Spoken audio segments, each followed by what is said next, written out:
Olá, seja muito bem-vindo ao TV Campus Entrevista. No programa de hoje nós vamos conhecer um pouco mais sobre um dos candidatos à reitoria da UFSM. Felipe Miller é professor, engenheiro eletricista formado pela UFSM e com doutorado pela Universidade Federal de Campinas. Na administração da universidade, ele já atuou como reitor, vice-reitor e diretor do Centro de Tecnologia. Felipe Miller colocou seu nome à disposição à reitoria da universidade e a sua chapa é formada por ele e pelo seu vice, Alessandro Dalcol. Eles concorrem pela chapa de número 1. Durante a entrevista, o candidato vai ter cerca de 4 minutos para responder as perguntas feitas pela nossa produção.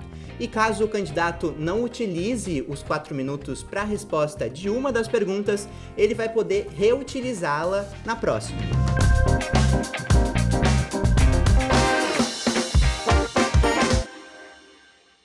Eu sou Victor Souza, estudante de jornalismo, e no programa de hoje nós recebemos o professor e candidato a reitor da UFSM, Felipe Miller.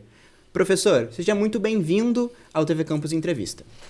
Eu que agradeço o convite, é sempre bom estar aqui nos estúdios da nossa TV Campus e falando nesse novo formato que atinge muito mais pessoas e que nos permite conversar com a nossa comunidade. Professor, e para começar a nossa entrevista, quem é o representante da Chapa 1?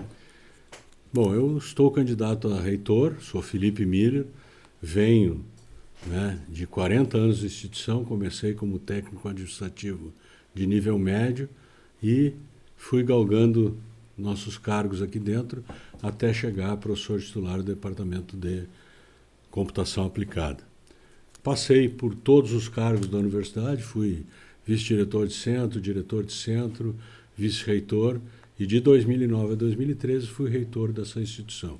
Quem me acompanha nessa caminhada é o professor Alessandro Dalcol Lúcio, diretor do Centro de Ciências Rurais, e nós representamos toda um coletivo de docentes, servidores técnico-administrativos, aposentados, ativos, estudantes, que querem construir uma universidade mais acolhedora, mais justa, mais democrática, mais dialógica, que realmente nós possamos trabalhar no sentido de não ter medo de falar as coisas, nem ser cerceado na nossa liberdade. Nós precisamos ter essa instituição preparada para que estejamos sempre dialogando e sempre de portas abertas. Nós queremos não mais ter dificuldades de acessar qualquer serviço que seja dentro da nossa instituição. E para isso precisamos ter essa situação de retorno a uma liberdade de expressão dentro da nossa instituição. Professor, e na visão da chapa, quais são os pontos fortes da universidade e os pontos fracos que ainda precisam ser melhorados?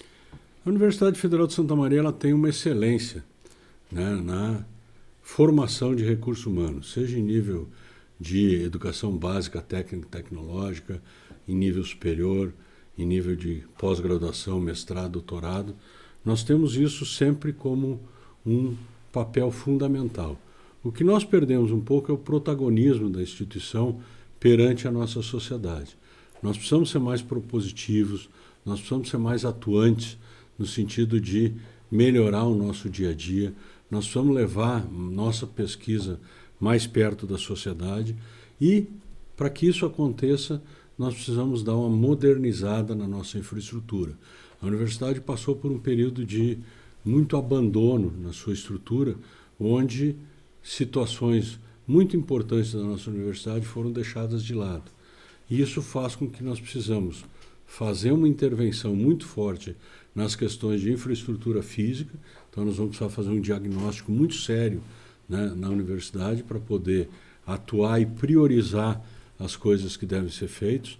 Nós estamos passando um período onde precisamos fazer um planejamento ambiental do campus. Nós precisamos tratar toda a parte de esgotamento sanitário aqui do campus e conectar com a rede de esgotos que existe. Isso está fazendo com que nós tenhamos problemas na nossa água, faz com que nós tenhamos problemas de odores em diversos lugares aqui no campus e faz com que às vezes tenhamos até ligações clandestinas de esgoto com locais que não devem ser feitos. Então nós precisamos trabalhar muito com isso, precisamos trabalhar na recepção dos nossos estudantes em vulnerabilidade social, precisamos dar condições de salubridade, de segurança, de iluminação dentro do campus, melhorar as questões de transporte, que não é só um problema da universidade, mas é um problema da cidade. Então nós precisamos trabalhar muito, né, para recuperar tudo isso que foi deixado de lado por um motivo ou outro, mas que a universidade tem alguns lugares que beiram o abandono. E nós precisamos trabalhar muito fortemente e somos capazes disso, porque já demonstramos toda a nossa capacidade de realização, de implantação de obras e de buscar recursos onde às vezes eles não existem. Então nós temos essa capacidade e vamos usar toda essa capacidade de trabalho para fazer com que a universidade retome uma série de pontos onde ela ficou esquecida, para que a gente possa ter novamente nosso protagonismo, né, dentre todas essas ações que a universidade, que a sociedade necessita. Perfeito. Professor Felipe, há algum tempo as universidades públicas elas vêm sofrendo com a questão dos cortes de gastos. Caso a chapa venha a ser eleita, como vocês pretendem lidar com essa situação? Em primeiro lugar, a universidade pública sempre conviveu com cortes orçamentários, com contingencionamentos orçamentários. O que a gente precisa ter sempre é criatividade e esforço, né?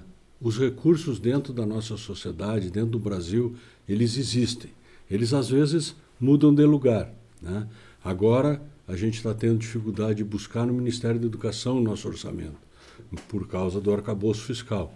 Mas, ao mesmo tempo, nós temos todo um Congresso Nacional onde nós possamos buscar esses recursos, fazer com que esses recursos venham para a nossa instituição, e isso são realizações que se faz, né? Uma busca desses recursos, uma busca de recursos para que nós realizemos bons projetos, e temos muito bons projetos para realizar, e vamos comprometer a nossa classe política a entender a universidade como, às vezes, a única forma de que as pessoas possam atingir outro patamar social, que elas possam mudar de rumos na sua vida, isso que nós estamos proporcionando. Para isso, precisamos ter recursos, precisamos melhorar bolsas, precisamos melhorar a infraestrutura física, como eu já falei, e temos essa capacidade de buscar o que vai além do nosso orçamento, que isso que a universidade precisa. Não são só projetos bons de pesquisa, de inovação, eles são necessários, eles são fundamentais para que a nossa instituição funcione cada vez melhor, mas nós temos que buscar os recursos para manter e melhorar a nossa infraestrutura. E isso se faz com presença em Brasília, com, às vezes, bons projetos e incomodar as pessoas que têm o dinheiro. Incomodar de uma forma positiva, né? Incomodar estando presente, mostrando o que a gente faz, como a gente faz e a necessidade que nós temos para melhorar a nossa instituição. Professor, e o que a chapa propõe em relação à valorização dos servidores técnicos administrativos e qual é a opinião da chapa em relação ao teletrabalho e o PGD? Beleza, ótima pergunta, porque estamos novamente num período onde as pessoas se sentem seguras e inseguras com um novo plano de gestão de desempenho, todo um processo. Então vamos fazer essa pergunta por partes, né? Em primeiro lugar, os servidores técnico-administrativos de educação, eles são fundamentais para o bom funcionamento da instituição, né? E cada vez mais eles estão titulados, com seus mestrados, com seus doutorados, e essa força de trabalho qualificada, ela precisa ser cada vez mais integrada dentro da nossa instituição, seja nos programas de pós-graduação, seja no dia a dia da instituição, para que ele possa ocupar bons cargos e fazer com que essa capacitação também chegue na nossa instituição, no nosso dia a dia da instituição. Segundo lugar, nós precisamos proporcionar para aqueles servidores que estão ingressando também oportunidades de se titular, de se capacitar, porque isso sempre interfere no bolso e isso sempre é bom, né? Qualquer melhoria salarial melhora a nossa saúde mental, né, e melhora a nossa qualidade de vida. Então isso é muito importante nós termos bem próximos. Nós temos hoje um mestrado em gestão de organizações públicas, que ele deve ser ofertado para todos os campi fora de sede. Nós temos que fazer turmas lá, como já fizemos, né, na nossa primeira gestão, onde criamos o mestrado em gestão de organizações públicas, e hoje ele já tem um doutorado, então ele vai oportunizar para que nossos servidores técnico-administrativos fora de sede e de sede possam se beneficiar disso. Também precisamos retomar o afastamento parcial, que era uma conquista que nós tínhamos com os servidores dentro de um acordo, né, entre as classes, para que eles pudessem se capacitar em serviço, né? Então, tinha alguns que não optavam pelo mestrado em gestão de organizações públicas, mas faziam outros programas de pós-graduação na nossa instituição.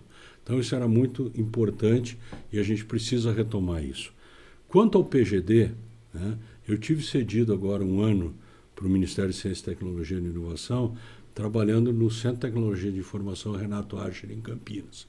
E lá eu era chefe de PGD, trabalhando com uma equipe muito interessante, onde nós tínhamos teletrabalho parcial, teletrabalho total, né, totalmente remoto, e presencial. Isso foi bastante discutido com os servidores, né, na questão de estabelecer as ações, né, os trabalhos presenciais eram quando existia necessidade de algum equipamento funcionar, alguma coisa está aberto dentro do horário de expediente, estava tudo correto, o servidor vinha e fazia o seu trabalho com toda a tranquilidade.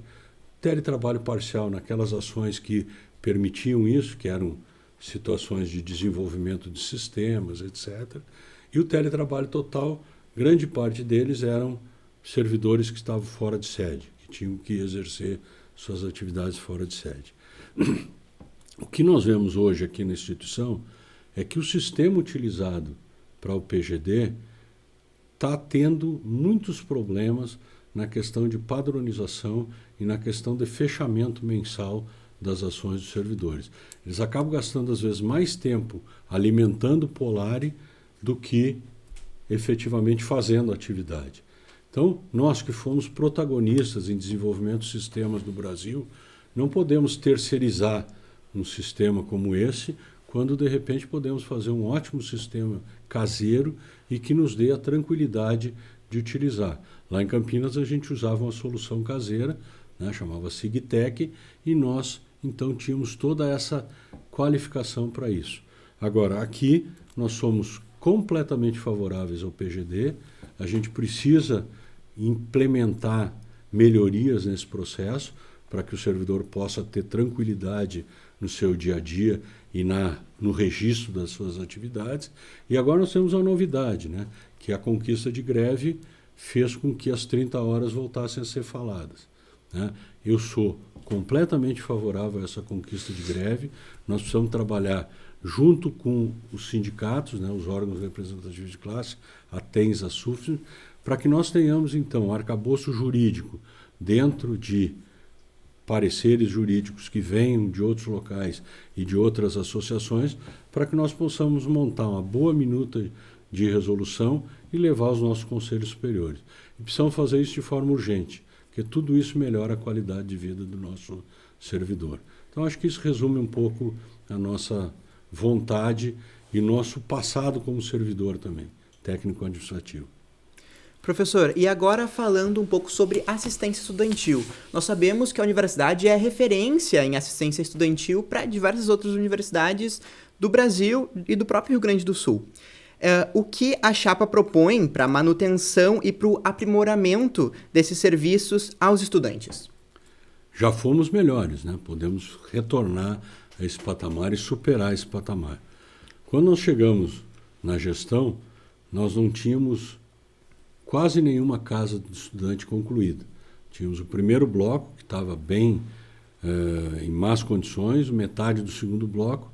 Então, nós conseguimos concluir todos os 5 blocos das casas estudantes aqui do campus, reformamos a casa estudante do centro e fizemos diversas ações para que não tivesse mais fila na União Universitária, o benefício socioeconômico fosse rapidamente avaliado e colocado em ação.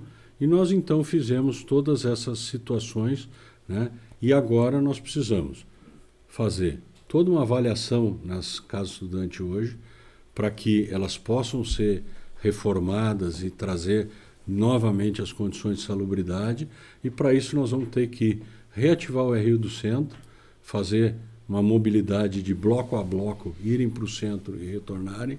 E o RU do centro é uma situação muito interessante, porque ele vai também permitir que aqueles nossos programas de ações comunitárias, né, que é o Alternativa e o Praxis, possam se alimentar ali, possam trazer esses estudantes para se alimentar ali também, e que nós possamos realmente fazer o nosso papel social dentro dessa universidade. A nossa proposta de uma pró-reitoria de ações afirmativas e equidade, ela também leva, né, essa marca de fazer com que todas essas comunidades que foram inseridas na nossa instituição, né, elas possam ganhar muito mais voz, muito mais poder, estando dentro dessa pró-reitoria, e que aí nós vamos ter oportunidade de NEABI, Casa Verônica e todos os outros coletivos que surgem dentro da nossa instituição ser acolhidos, ser ouvidos, e a gente entende que precisa fazer uma ouvidoria ativa, né, e sensível para que os problemas oriundos desses coletivos novos que nós estamos convivendo dentro do campus, eles possam ser respeitados, ouvidos, e que nossa instituição possa ser educada para recebê-los, né?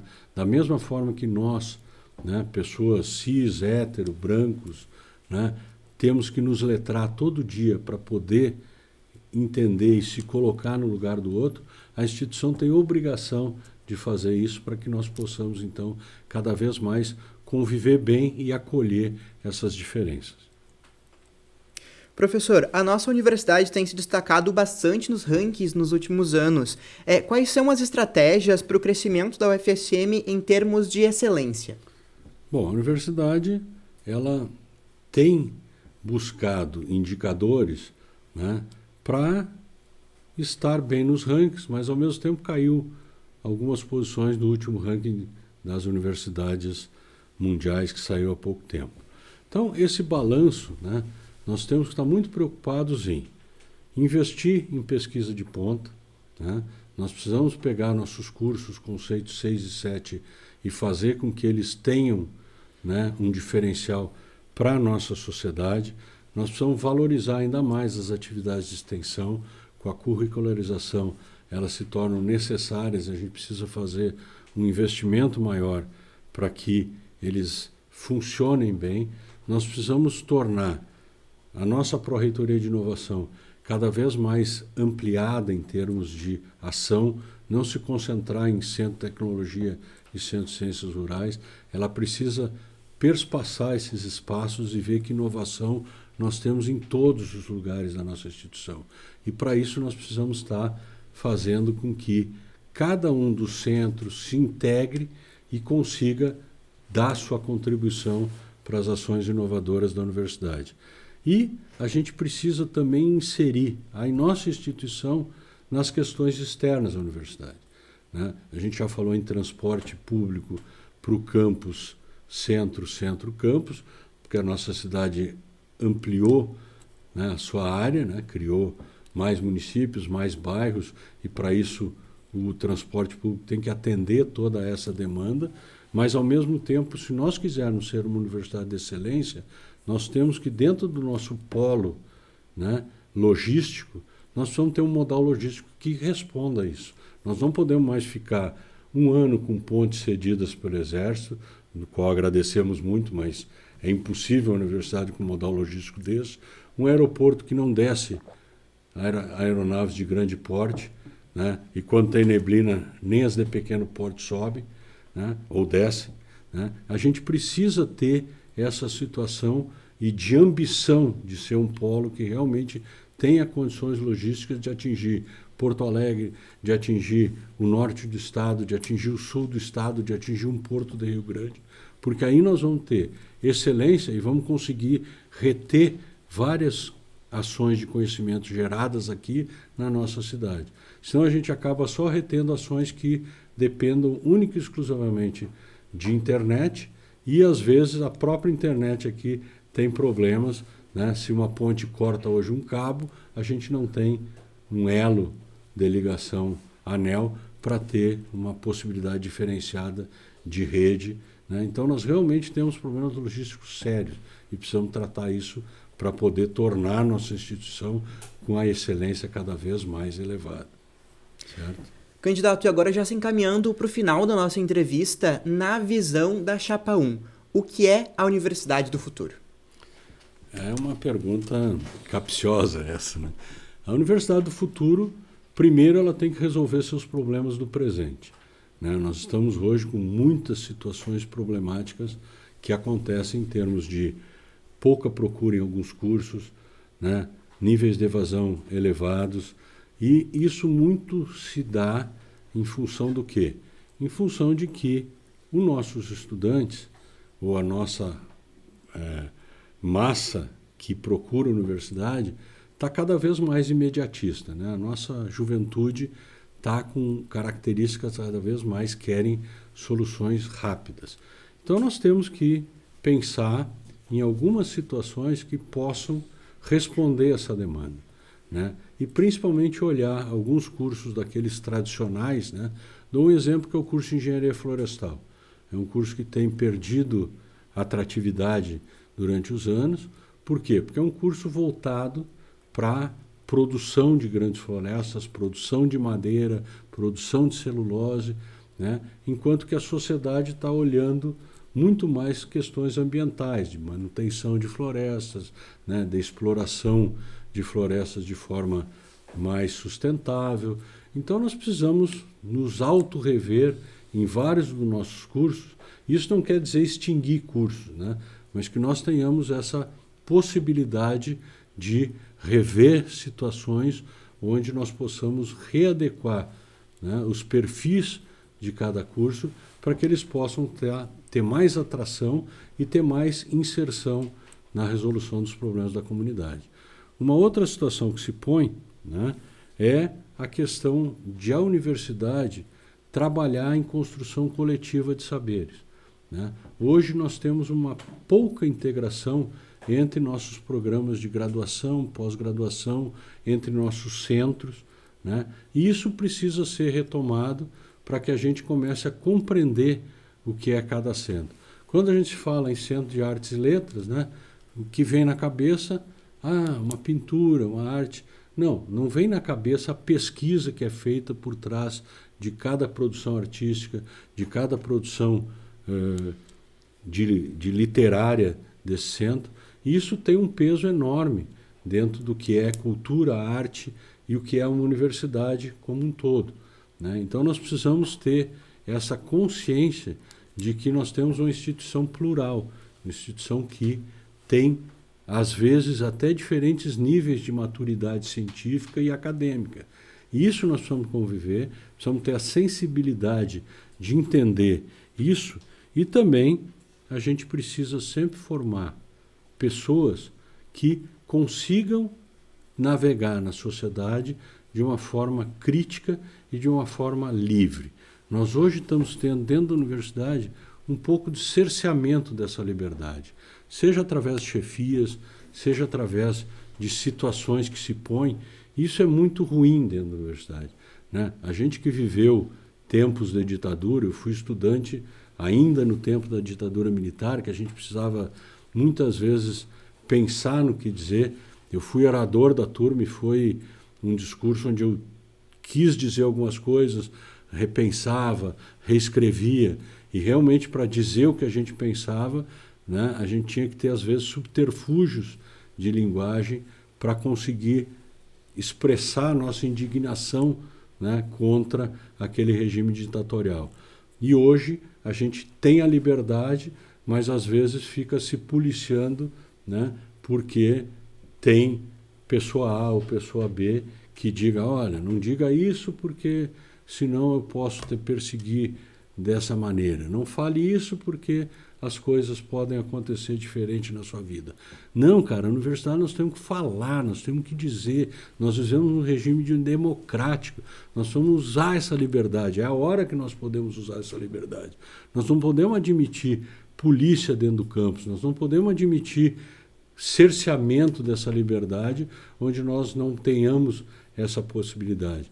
A Universidade do Futuro é aquela onde nossos estudantes têm um espaço de lazer, têm espaço de convivência. Isso nós estamos propondo um espaço de lazer e convivência em cada um dos nossos campi, para que os estudantes peguem esse espaço e gerenciem da melhor forma possível.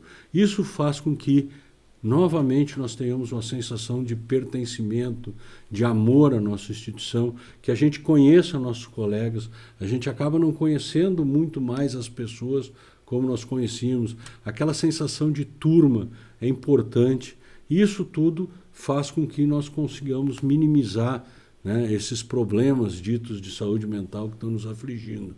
Se nós não temos esses espaços, né, nós não podemos confraternizar com as pessoas que a gente convive, isso tudo fica dificultado. Então a universidade precisa ter esses espaços, precisa proporcionar esses espaços. Isso é extremamente importante para que a gente possa descontrair e que possa ter aqueles momentos onde tu sai um pouco do academicismo e entre no dia a dia, né? Que a gente converse, que a gente tenha a possibilidade de interação, de troca, né? De convívio. Isso é importante para que nós consigamos ser uma universidade do futuro. E além de todas essas coisas, né? Eu sou um cara que entrei em 1992 como docente na universidade e o meu concurso, a área do meu concurso era inteligência artificial.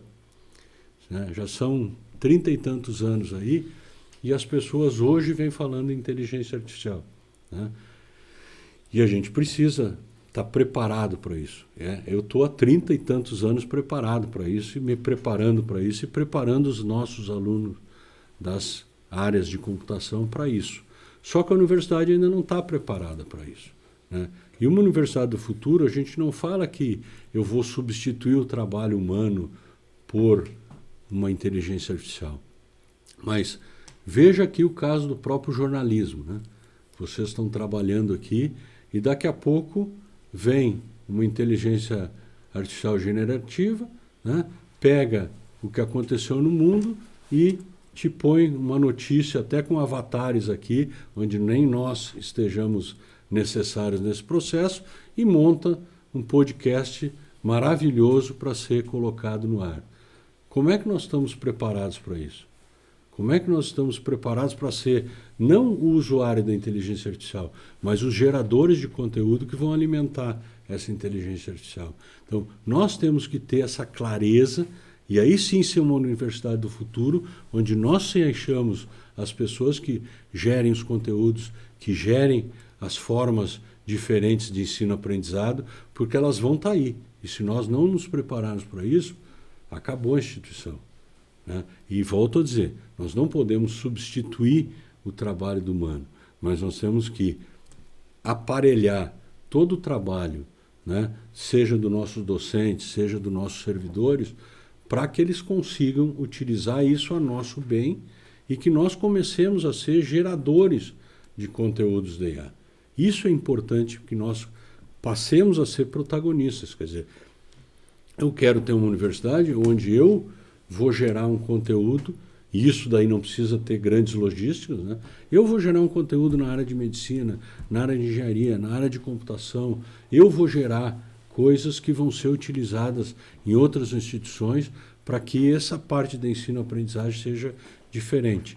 E aí eu preciso sempre, como eu digo, uma universidade segura, uma universidade onde nós tenhamos toda a infraestrutura boa, que nós não tenhamos preocupação se eu vou entrar num ônibus e não vou voltar para a universidade, se eu vou na Rio tomar uma água e ela esteja contaminada ou não. Eu preciso ter essa segurança dentro de uma instituição para que aí eu possa ter a tranquilidade de estudar, de propor coisas novas, de ser uma pessoa inovadora, empreendedora, que realmente gere coisas interessantes para a sociedade. E isso vem em conjunto também com uma nova avaliação dos programas de pós-graduação, no sentido de que a gente comece a fazer com que nossos programas de pós-graduação eles deem atribuições profissionais. Nós estamos muito atrasados em relação ao mundo, em relação à pós-graduação, não dá atribuição profissional. A gente fica sempre restrito ao nosso curso de graduação. E como a gente tem uma multidisciplinaridade hoje, a gente precisa estar olhando para que nossos cursos de pós-graduação... Eu fiz engenharia elétrica, trabalho hoje com computação, mas se eu for validar o meu diploma de computação, como é uma profissão não regulamentada, ok. Mas se fosse, eu não poderia usar meus cursos de pós-graduação para atuar profissionalmente em outros locais. Então nós precisamos brigar por isso, nós precisamos brigar por uma universidade muito mais inovadora, muito mais interconectada, né, e geradora de conhecimento, não só apropriadora de tecnologia. Eu acho que sintetizei um pouco bem o que eu espero de uma universidade, né, onde ela tenha a sua estrutura básica muito boa, muito bem consistente, que nós tenhamos espaço de convivência e integração e que nós possamos, então, propor coisas novas e inovadoras para a nossa cidade, nosso país, nosso estado e, por que não dizer, em nível mundial. Professor, queria agradecer ao senhor por esse tempo de conversa, por ter vindo aqui conversar com a gente. Eu que agradeço, é sempre ótimo, né, conversar com nossos acadêmicos, com nossos profissionais e com a nossa instituição como um todo. E esperamos que no dia 25 todos participem do processo eleitoral. É muito importante nós consolidarmos esse espaço democrático e, compreendendo que a nossa proposta de mudança é a melhor, chapa 1 no dia 25.